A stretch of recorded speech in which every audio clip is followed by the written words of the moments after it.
Stay tuned because you know Reec is going to have one of your favorite stars with him today. Stay tuned. All right, man, without further ado, y'all been waiting for it. I had to hit the hype bell earlier, make sure this thing is working. We had to change the batteries for this one.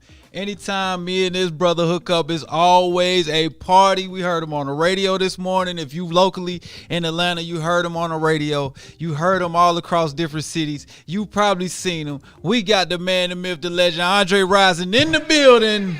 What it do, Reec? Man, listen, we do this thing here on our Reec Show Live. It's called the biggest intro ever, right? Yeah. Now, you know, some people, it's a couple of sentences. You know, some people, it's a bar too. Man, I have a book right here for you, bro. So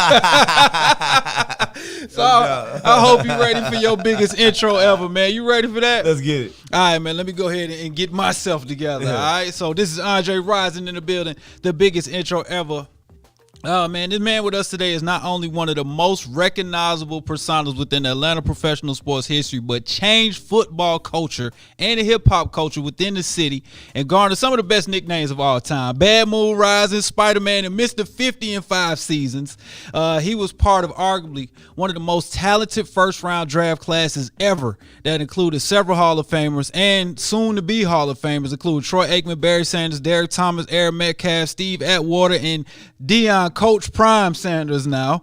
You know what I mean? That That's 89 right. class was crazy. On the field, he broke records. Averaged over 10 yards a catch for his career. Over 10K yards in his career. Won a Super Bowl ring. Selected to the Pro Bowl about 50 times. Probably sold the most jerseys in his position on any team that he played for throughout his Hall of Fame-worthy career. But none of those things, absolutely none of those things compared to the fact that this wonderful human being could be seen at any given time giving out jerseys, game tickets to homeless individuals on the street, kids in the hood. You might even see him running route somewhere on Candler Road during his prime, you know, and that's so crazy because I have a story about that. And he still continues to give back to those in need and those that need it the most, including his fans as well. We have one of the best to ever do it, Michigan's Golden Hands, the man that had to do a lot with hip-hop in Atlanta's music scene and radio scene. Andre Rison is with Reec. What's happening, homie? What's happening, man? Good morning, good afternoon, all that good stuff. All that good stuff. I know you running. You got a book out. You got a movie getting produced. You know, you still doing your duties as a Hall of Fame worthy player. So I ain't gonna hold you too long, man. But I just appreciate you pulling up on us. Man, thanks for having us. You know, it's always a pleasure and an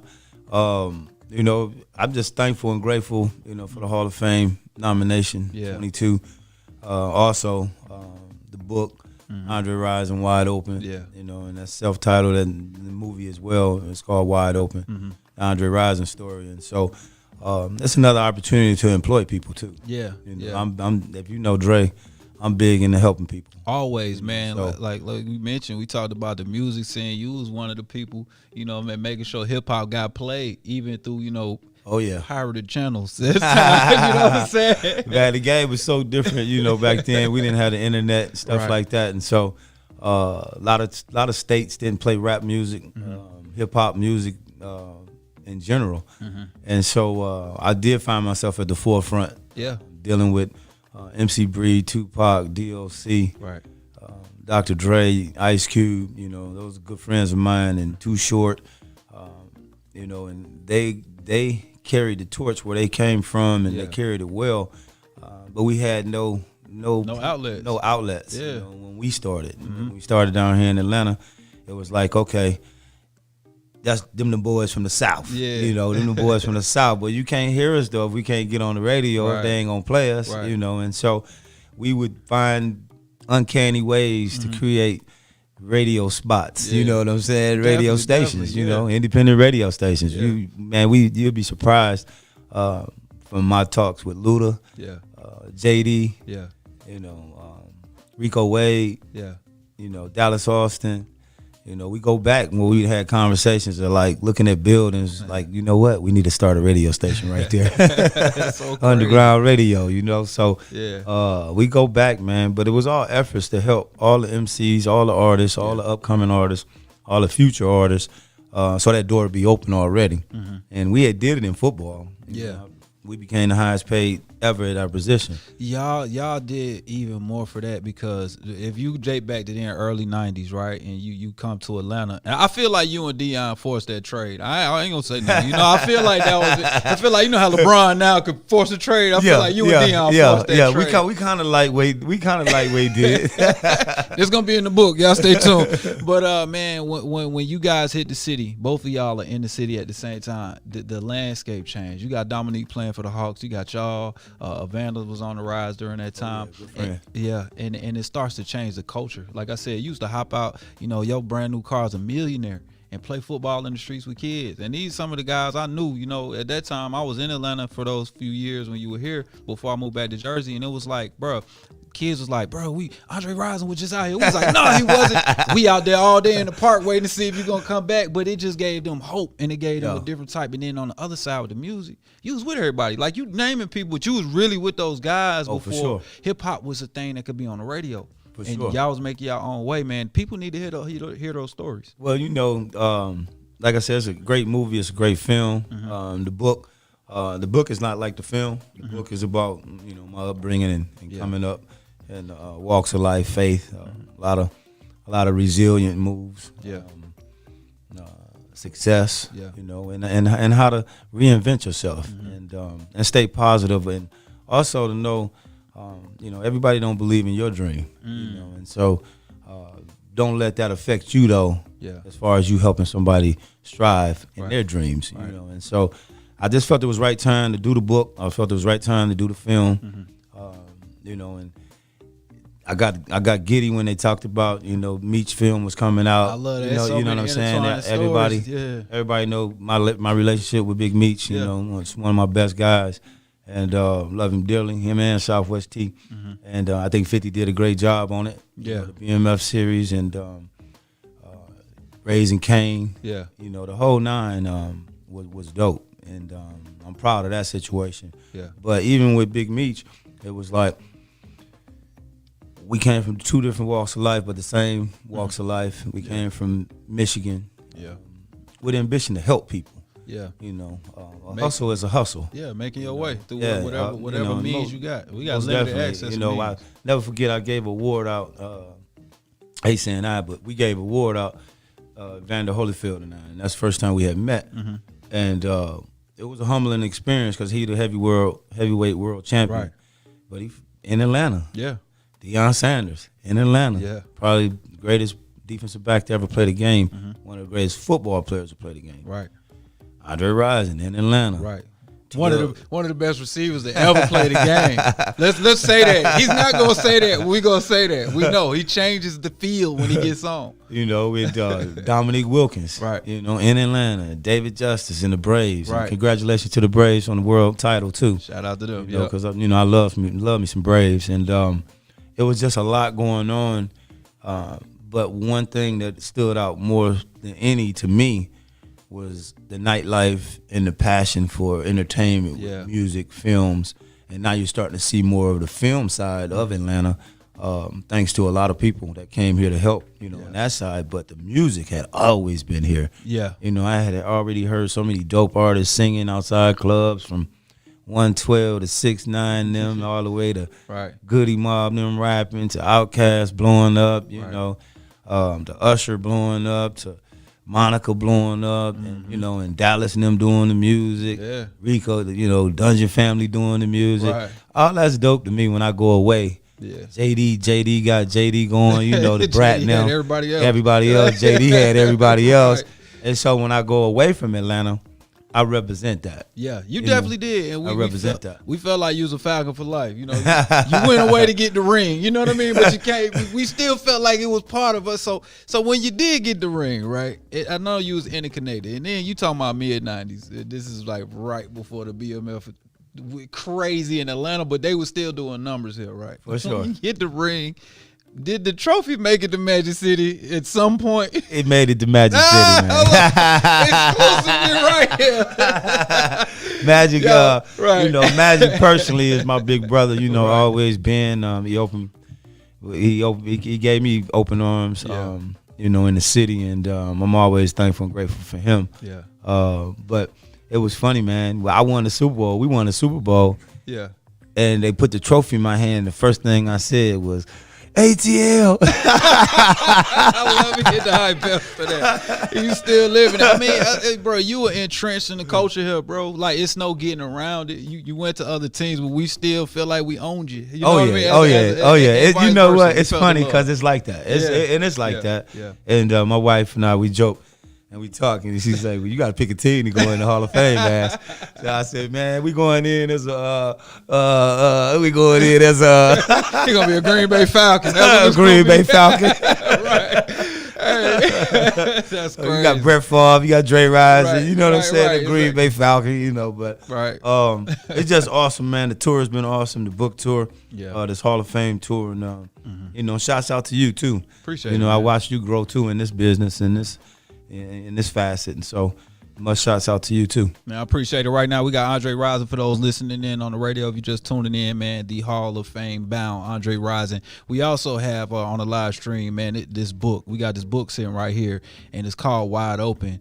You came up in Flint, Michigan. We see the issues that are going on in Flint. They didn't just start overnight. No, you know what I mean. So what was it like coming up for you in Flint, and then maybe even not having them NFL dreams or aspirations, but turning into those? What was it like for you, a young Drake? What was it?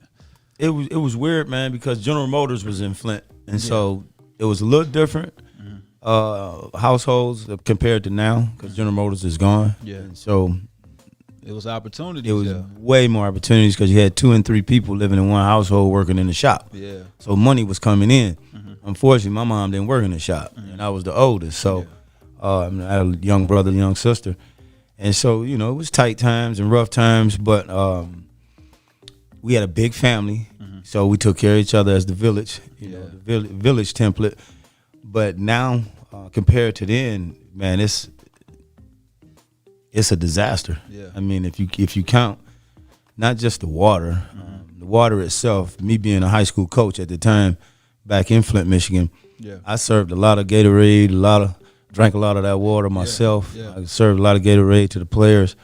And, you know, I felt some type of way about it, and I felt some type of responsibility, but it's so huge when you're talking about $1 trillion infrastructure that got to be rebuilt. Right. And it's not just Flint. I think it's around the whole country once they dig into it and see what's going on. But the violence, the black-on-black crimes, it needed to come to a cease. You know, you ain't going to kill it off all, but I'm at the forefront of that, too, stepping to these young brothers about the difference between they rags and the difference between a coffin. Yeah. You know, and then at the end of the day, a lot of us are the same complexion or color at some point. A lot of us related, family members too. You just hit the nail on the head. You know, we family members too. So, and it's hard to be a professional athlete and want to take that stand because you don't have to. You don't. Yeah. You know, I see a lot of athletes shy away from it. And, you know, they make their money and they go home and live their lives, which ain't nothing wrong. Nah, but you never been like that, man. Like I just said, the prime of your life, bro, you're a millionaire and you hopping out in any random hood with some kids to run routes and give them jerseys. You know what? Bro, you been doing that. It was, instead of slanging rocks, I was slanging game. Yeah. You know? Yeah. And it's real, you know? And then I've never been intimidated by areas. Yeah. You know, I've been scared before, but I've never been intimidated. And then, you know, if you ain't nervous, you ain't ready. Right. So when I did start creeping out on the east side of Atlanta, west side, north side, I'm everywhere. I had studios on every east side of town. You definitely did. I just took it on onus of, you know what, I don't see enough black people at the games. Mm-hmm. And you change that. I don't see enough black people at the games. We're going to change this. Yeah, and the most of the team is black. But you don't see that it don't reflect in the stands. And y'all change it. At all. And so these kids will never see a Falcon game live. Yeah. So what could be better than me getting out the car and walking up to them and be like, hey, man, I'm Andre Rison, starting wide receiver for the Atlanta Falcons, number 80. And they be looking at you like, man, you ain't him. Because I was too little. You know what I'm saying? Meanwhile, they got handwritten jerseys and T-shirts on them. And they're like, oh, this you. That's so crazy. You're not tall enough. You're not big enough. You know, my size fooled a lot of people. Everybody. That's why they called you Spider-Man. Everybody swore I was 6'6", 215 pounds, all this stuff. And then I get out the car, 6 foot 188. Mm-hmm. They like, man, you ain't Andre Rison. Even the police said it. For that. But that'll change a kid's mind frame because they'll look at you and be like, man, wow, I could do this too. You know what I mean? Like, look at you and be like, he's the greatest at his position on our team. Like one of the biggest names in NFL, but he kind of looks like me. That'll make any kid like strive for the fences, you know? Yeah, and I give them a story or two here or there, you know, because I didn't win all the time, but I won a lot. Yeah. And I know how to win. Yeah. You know, I know how to prepare to win. And so the preparation is the key. Yeah. And that's part of the preparation for them babies that we come across. And that's so key. And I'm glad you were able to coach for the time that you coached, because I know a lot of those guys needed that message. I know you probably got a million stories of guys just changing their mind frame and then changing their life. Oh, yeah. I had a couple cats come up to me last night at the viewing, watching the game. And, you know, Mr. Rison, you don't remember me, but, you know, I heard that about 5 times. Mr. Rison, Mr. Rison, Andre, Dre. Man, you don't remember, but you did this for me. You did that for me. You did this for me. And I'm thankful. And boom, boom, boom, and boom. And I just keep pushing, man. Yeah. I just keep pushing. That got to be like a little bit of putting more gas in the tank for you. Oh, yeah. You know, it definitely makes me feel a certain way because I know I go out my way to help people. Mm-hmm. You know, and I'm always do that. And everybody say, well, man, that's how he went broke. He went broke helping everybody. He gave all his money away, man. I'm so mad. I'll never be broke, dog. Never be broke, bro. I know about them contracts. First of all, he'll never be broke. Second of all, you can never go broke with a giving and rich spirit. No doubt. You know what I mean? No doubt. You know, they did a documentary and put it on ESPN and tried to curve the narrative. Yeah. That's exactly what happened. But I never fell off into it. Yeah. You know, I just kept putting one foot in front of the other. I've been coaching now for about 14 years. Yeah. You know, just built a new home. Let me hit the high bell for that. You know what I mean? DJ spin my again. Drop a bomb for him. Right. But man, I got 4 beautiful daughters. I got 5 great sons. You know, my sons down here. I got 3 sons down this way. Yeah. And they doing big things, and they grew up with me in Atlanta too. Yeah. You know, and that's what's dope. Right. You know, to watch them now as grown men pull up in the 6 Series Benzes and all moving around. You know what I'm saying? And daddy ain't dropped a dime. You know what I'm saying? Yeah. And they doing their thing, and so proud of them to see them going that way. Mm-hmm. Got a chance to see a lot of people yesterday that brought a lot of memories back. That's what's up. That's what's up, man. And then you stepping into this, you know, content creation. With the book, with the movie, with you jumping on all these different podcasts and things. I love it, man, to see you guys like you, B. Marshall, Ocho Cinco. When, you know, they got their second stride of life with all this content. How does it make you feel when you see other guys, you know, making their second move? Man, it's, you know, it's part of staying along with the tempo of the culture. Yeah. And by me being a coach too, I had to relate to my players. Yeah, that's true. And on all levels. And you know, I'm so giddy about the movie because I love the book, but I'm so giddy about the movie because I want to see it, but I got control of the soundtrack. Oh man, that's how I know it's gonna be crazy. If y'all don't know, I don't think they understand, bro. Like, you were in the middle of the biggest music movement probably of all time that hip hop has to do with the South. Yeah. Right? Yeah. So, like, you are right in the middle of that. Now, we hear, everybody know about it, you know, the situation, the TLC stuff. Yeah, everybody knows about that, right? But they don't understand you was right in the middle of all that. Oh, yeah. You know what I mean? It wasn't no just, I'm dating somebody. It was really, you was doing it. You know what I'm saying? It's crazy. Out front, leading like we do in the sports that we play. Yeah. Been a captain.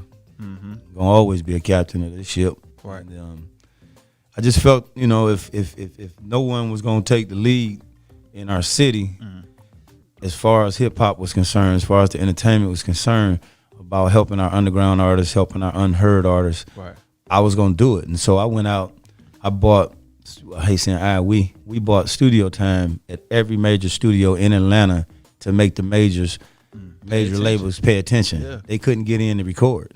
Crazy. They couldn't get in the city of Atlanta to record. That's a Debo move. Bro. Yeah, it was real Debo. That's a real Debo move. You know what? You ain't gonna let us in. You can't get in. You can't get in. I bet for that. Come on, bro. And we didn't have a song on the radio. Bullpen Records to this day, you know. And now we get to express our music on the film. Yeah. You know, and we don't have to chase to get our songs played. Yeah. Here it comes.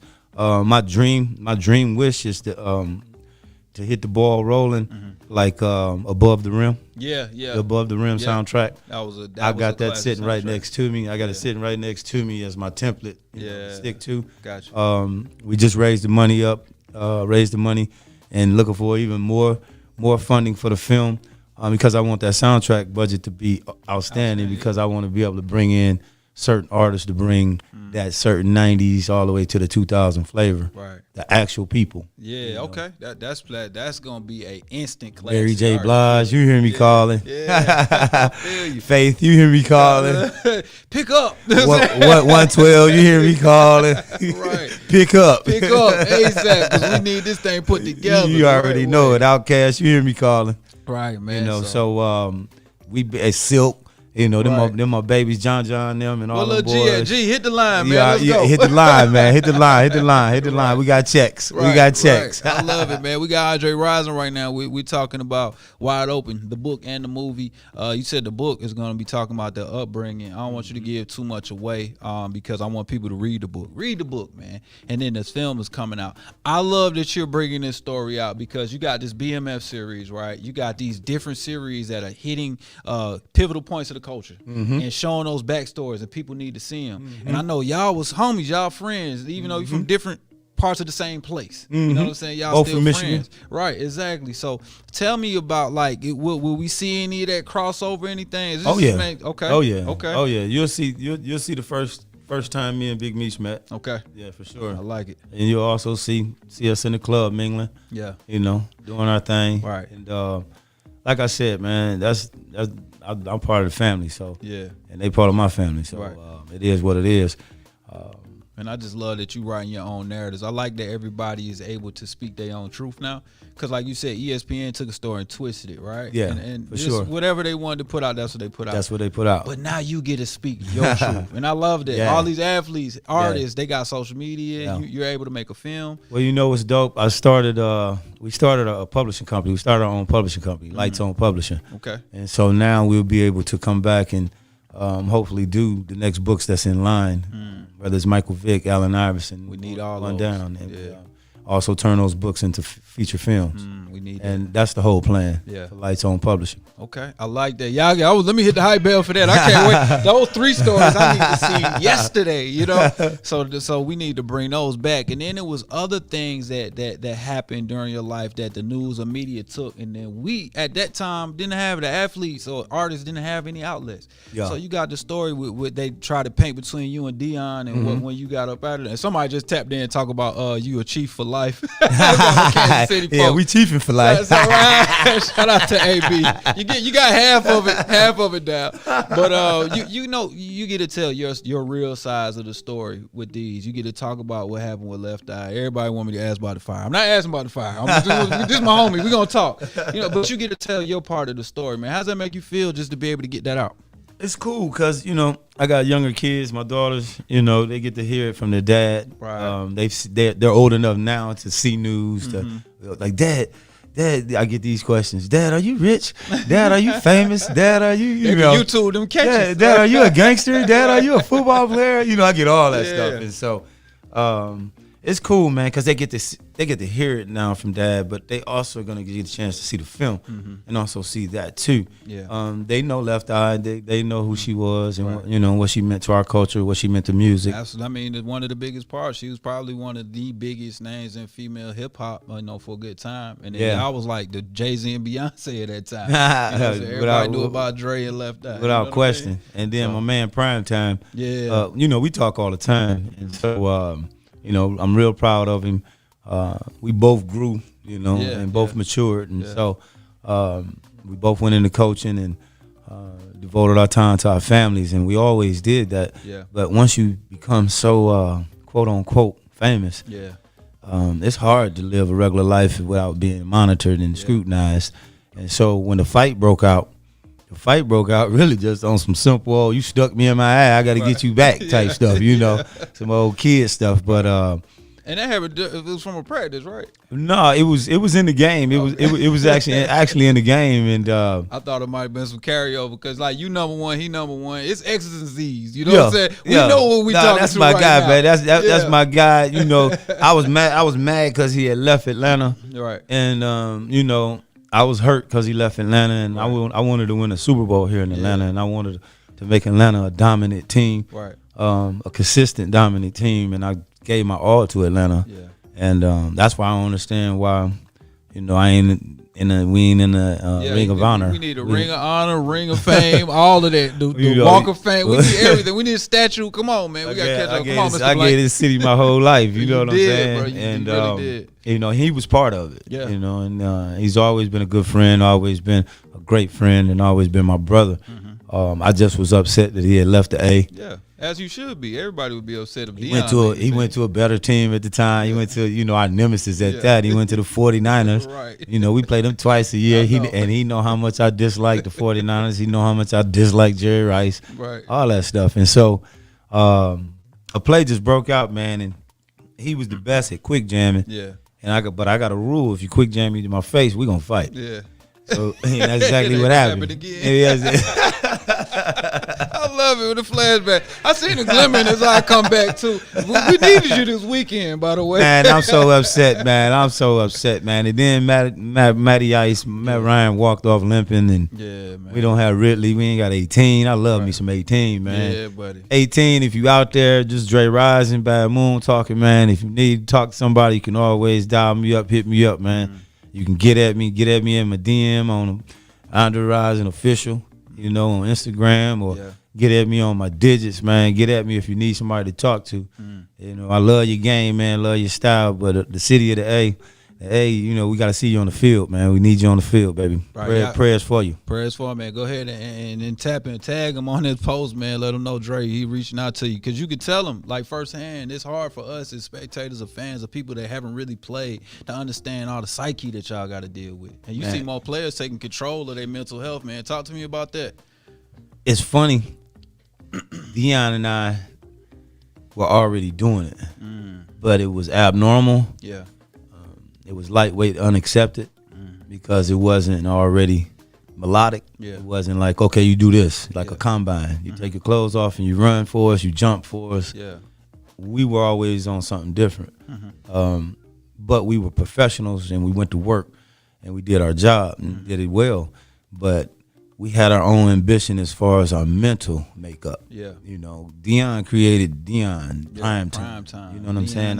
Deion. Andre created Spider-Man, Bad Moon, and, you know, Showtime. Right. So, and we believed in it. Yeah. You know, and we believed in it. And, you know, when you take time and you look at Muhammad Ali and you watch him as much as I did, that was between Muhammad Ali and Malcolm X, those were my dads. I didn't have a dad in the house. Yeah. So I looked at Muhammad Ali, I drew from him, and I always wore a shirt when I played for the Falcons up under my shirt. It said, I believe. And then in the back it said, I believe in me. And then that was, you know, Ali quote. Yeah. And then my half and half dad was Malcolm X. And I took from him. And I'm glad I was able to watch Malcolm X grow and mature too, to see the other side, you know, that it just wasn't one way. Yeah. And that helped me, because I would have been one way. Yeah, because I was riding on whatever he said I was riding on. If you hit me, I'm gonna hit you back. Yeah. And you know, and I'm still like that. Yeah. But I was able to learn about him like I learned about Ali. Right. Ali's was more publicized. Yeah. It was easier to get info on him and watch him, and then eventually later in life I finally met him. Yeah. And then Malcolm X, it was different because it wasn't publicized as much. Yeah. But yet you knew who he was, you knew what he stood for, and that's what I backed up, and that's what I got behind. I love that, man. And shout out to my pops. He had the pleasure of working with Muhammad Ali as his bodyguard on several occasions. He hate when I talk about this. My bad, pops. But, what up, pops? But he was he's like when he got around Ali, you could just feel it, that charismatic authority he caused. Oh man, and he was huge. Yeah, he was tall. He was big, big shoulders, man. He was bigger than any football player I ever seen. He was bigger than Shaq. Right? He was bigger than. Man, right. He was big. He was bigger than Yao Ming. Yeah. He was big, man. Yeah. I'm telling you, he was bigger than Mutombo. When I got up next to him, you know, we were in New York, and I was going on a different elevator. It's in the movie too. Yeah. And I talk about it in the book. Dope. And I was going on a different elevator, and TLC was about to do their first tour as a headliner. Okay. And we got there, and it wasn't paid for. The rider wasn't paid for. So you had to go into Dre mode. So I had to go into Dre mode. Shout out to Dre mode. Shout out to Dre mode. And these are stories we don't get. We just get the crazy story. We don't hear the good, the good stuff. The good side. So man, I had to go in the bag. I had to go in the bag, right. And get the girl situated. And once I did it, I walked around the corner to the elevator by myself, and there was standing Muhammad Ali with his wife. Crazy. And he looked at me, and he heard me talking. He never said nothing. And I was like a little kid in the candy store. I was like, hey, my name is Andre Rison. I play for the Atlanta Falcons. I was going so fast. I was like, man, you my daddy. I was like, afterwards, was you like, oh, man, what I say? I was like, man, but you my daddy, though, man. And da. But he knew who I was. How does it feel for But he knew who I was. For the guy that you iconically look at to know who you are. He knew who I was, man. That was so dope. And then his wife said he wants you to come up to the room. Wow. And so I actually got on the elevator with him, went up to the room, and spent about 2 hours with him, had some ice cream with him, and we chopped it up. And then he, you already know it. Yeah. And I had heard that, everybody that he comes in touch with, he might throw a couple blows at him. Yeah. So I was sitting on the couch, and I'm looking at him, and I bet I was shaking in my boots. And then he was nodding for me to get up. Like, get up. Yeah. Let's throw these hands. That's what's up. I'm gonna give some real applause to you right there. So I got up, and Muhammad Ali stood in front of me and put him up, man. Yeah. And I never, ever forget that. That's what's up, man. That's crazy. So get the book. That whole story's in the book, and we can't wait to see it on the film, man. Before we get into this Fast Five, man, I gotta ask you because I know you're running. Man, I got a Fast 5 questions that we asked everybody. It's really 4, but it's you, so I got 5. Gotcha. All right, man. Make sure you follow him online. Andre Rison Official, right? I believe so. Yeah, Andre Rison Official on Instagram. Make sure you follow him and the updates about when the book is, where you at with the signing. Y'all just sold out in Atlanta. Yeah, we sold them out quick. Very quick. You're supposed to. Yeah. You know what I mean? You're supposed to. That's a good sign. But man. You can go to AndreRisonWideOpen.com and pre-order them. I'm also signing them too. Okay. When you pre-order the book, if you can leave a note in there if you want it autographed or whatever. But you can go to AndreRisonWideOpen.com. All right, we ordering ours for the station today, and I'm gonna order mine for the crib too. Appreciate it. We got you. All right, let's get into this Fast 5 right here. This is gonna be a tough one, I know, man. So, would you like to see Falcons winning the Super Bowl or Michigan State winning a Natty within the next 2 years? Falcons winning the Super Bowl. Okay. Shout out to the Falcons. We need that to happen. I got to be in the front office, though. Right. The party scene is better when the Falcons are winning. I'm not going to lie to you. All right, man. If you could have dinner with 5 receivers, any given era, who would it be? 5 receivers, any given era. Lynn Swan.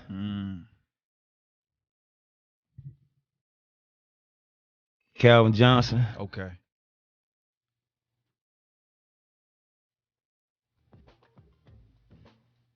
Michael Irvin. I like where this list is going.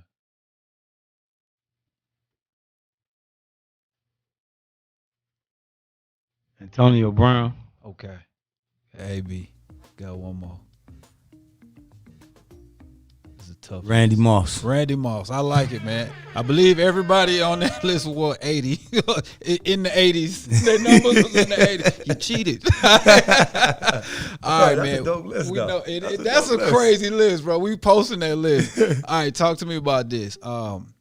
Idea of a perfect song when it comes to me, right? When it comes to mine, I'm gonna tell you mine if you tell me yours. You are really into the music. I know that, like firsthand. Got an album coming out too. I can't wait.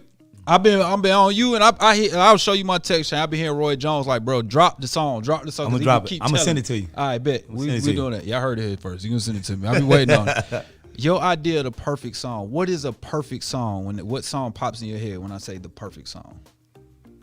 Man, I know I got this one song, but my man he got in trouble. Okay, I got you. But it's a song that resonates like It just was, I believe I can fly. Yeah, let's separate the artist from the endeavors. Yeah. That song is a perfect song. It's motivational, it's inspirational. Man, all the BS aside, the song aside. is. I appreciate that. Dear Mama comes to mind when I hear that. Yeah. That type of song is the perfect song. Yeah, because it's so global. Yeah, it is. It's global. It's not just black. Yeah. It's black, it's white, it's green, it's whoever. The aliens will come down and bump it. Right. And that's for sure. And man, I just hate that. Yeah, I hate it. Yeah. I hate that for dude. Yeah, I hate that. I knew dude. Oh yeah, absolutely. That's in the book too. If it ain't, it is. Just go get the book. Like, all right. Any quarterback right now in the NFL, if you could pick 3 quarterbacks to back up, start, and be a third string, and you the Z, they throwing it to me. They throwing it to you. Oh man, give me 3 quarterbacks. The starter first or what? Starter the back first. up? What we going give back me starter, back up. Third string. Well, my starter is Aaron Rodgers. Okay, A-Rod. Yeah, discount AR. Double check. AR, you already know it. AR. My backup is Patrick Mahomes. Okay, because he gonna throw a side on. All that. Yeah, my backup is Patrick Mahomes. And then my third one that'll be holding that clipboard, making sure everything going right. Mm-hmm. Be OG Tom Brady. Okay, I like it. That's a lineup. That's a lineup. Be OG Tom Brady. We got to get you in the front office. We got to get you look at AB talking about Mahomes. I like it. All right, my last question to you, man. Advice you would give Andre Rison on draft night, right after he gets that jersey, walks across the stage, and goes back to sit down. What advice would you give him? If I was a former player, I would definitely tell him, don't put all your marbles in one basket. And make that pertain to everything in life. Got you. Because I was drafted first round to the Indianapolis Colts. Yeah. And I was traded the next year for the first pick overall. But that's how I came to Atlanta. Yeah. And then I put all my marbles in Atlanta. And they didn't even offer me a contract at the end of my career here. I'm glad the whole regime has changed. And you know what I'm saying? And so I would definitely say don't put all your marbles in one basket and make that, identify that with all aspects of life. I like that. They didn't really understand what you were bringing to the city. Like you made them a whole different fan base. Yeah. So But you know, it's all about you being a sponge too and being able to accept learning. Yeah. No matter how old you get, no matter how much you think you know, you never be bigger than the game. Right. And once you start doing that, and your ego will change. Yeah. I feel like my ego ain't never changed. Yeah. Now when I go to work, I'm a gorilla. I ain't gonna lie. Yeah. We can see that the proof is in the numbers. You know. But I'm a firm believer in you treat people how you want to be treated. Yeah. Yeah, absolutely. And it's worked all the way up to this point. Yeah. I think you are a mega star. Whatever's bigger than the biggest superstar you were. You really were. Your name carried that. But then when you met you are not disappointing. A lot of times when we meet our icons, they're disappointing because of their character. Your character always stood across. I ain't gonna say nothing else about it. We're just fans of you as a person. You know appreciate it. So and that's you know what, and I think that's what I wanted most. I didn't want to be called Uncle Tom. I didn't want to be called selfish. I didn't want to be called, well, he don't prima donna or he don't mess with us. Yeah. You know what I'm saying? I never want to be too good for somebody. Yeah. Only time I'm good is when I'm at work. And you killed it. And that's what we supposed to do. Right, man. Yellow jacket, a gold jacket on the way. Y'all get ready, man. You know what I mean? Y'all get ready, man. Get them votes in. Shout out to my boy Tall Boy checking in. Said Flint Town in the building. Hey. Man, we appreciate you. He said outside of him, who is the best player in football in from Michigan, who do you think is the best football player outside of yourself? That came from Michigan? Yeah. Was it any other school could have got you? I feel like during that time, Michigan was on a tear, but you were Spartan for life. So yeah, I'm a Spartan for life. How did they land you? Was it like what happened? Was you? Because I played basketball in college. Yeah. I ran track. In college. Yeah. So they was offering all 3, which is crazy. I went to Michigan State on a basketball scholarship actually. That's so crazy. Because when we came out of high school, we was national champs. I played with likes of Glenn Rice, NBA champ. Jeff Greer, Milwaukee Bucks, Olympic gold medal. Right. You know, and so I was a basketball guy, and football just came natural. Yeah. But I really was a basketball guy. And I would have to say, best football player is Mark Ingram Jr. Okay. Heisman Trophy winner, Super Bowl winner. Yeah. My nephew. Yeah. I played with his dad in high school, college, junior high. Crazy. And that pedigree is crazy. Man, the city of Flint is so outstanding to be so small and be scrutinized and be so volatile. Yeah. It's amazing how many student athletes come out of there and make it. We got about 4 or 5 guys in the NBA right now. Yeah. We got about two or three guys in the NFL right now, but at one time we had 3 starting tailbacks in the NFL. Which is ridiculous coming from Flint, Michigan. Unheard of, really. You know, we got Man Morris balling with Utah Jazz. Yeah. You got Kyle Kuzma, doing his thing. You got Michael Jordan even had to come take some of that Flint stuff and bring in Miles Bridges. Yeah. One of the most exciting players in the NBA. Right now, yeah. Right now, yeah. And so we're just happy with the city of Flint as far as staying grounded to the fact of let's keep pushing these babies out despite all this BS going on around us. And that means a lot when you got so many challenges you got to deal with. Oh man, I'm just so proud of them young fellas because they're not just in the league, they balling. Yeah, and they balling. I cut the TV on, they're always on the court. They playing primetime minutes. Yeah.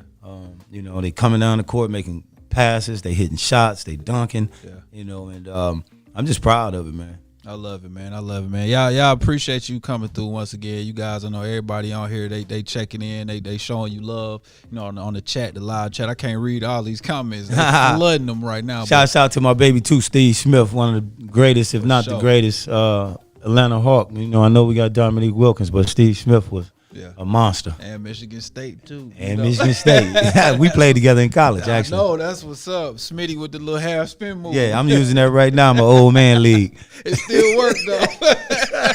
Shout out to Smitty. All right, man. We're gonna let you go. I know you gotta make moves. We appreciate you, bro. Appreciate y'all. Y'all go get that book, man. Andre Rison Wide Open pre-order right now. Get your autograph copy. It's worth something as soon as he picked the pen up. He ain't even gotta sign it. We appreciate you, man, once again. Man, love. No we doubt. We out of here, and we'll be back in a couple weeks. For sure, man. Y'all keep it locked in. We got a mix coming up on the way. My homie DJ OS, DJ Decepticon on deck right here on the Reec Show.